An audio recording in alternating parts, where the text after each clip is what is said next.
歡迎嚟到你講牧師福。今日請嚟陳淑娟牧師咧，去幫我哋解答一啲信仰嘅難題嘅。咁多宗教入面，點解要信耶穌啊？事實上好多宗教係可以自由選擇嘅，不過大部分嘅宗教咧，你都發覺咧要行得好，即係咧例如積多啲陰德啊，做多啲善事啊等等。咁但係要咁樣咧，其實真係好難嘅，因為我哋冇人係 perfect 嘅，係咪？我哋梗係會犯錯嘅。但係咧，基督教咧最大唔同嘅一個點咧，就係唔係講我哋做咗幾多，而係咧究竟我哋相唔相信呢一位創造宇宙萬物嘅神。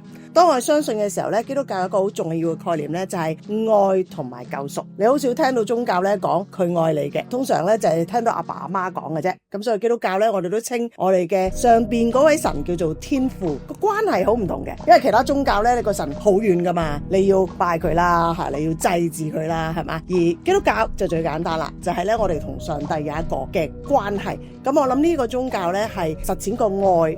呢個我覺得你可以咧去探討下點解咁多宗教都唔揀去揀呢一個嘅宗教啦。咁多謝阿陳牧師咧幫我哋解答咗呢條問題。咁歡迎觀眾咧都可以繼續留言啦，有啲咩問題都可以留言問嘅。咁我哋下集見，拜。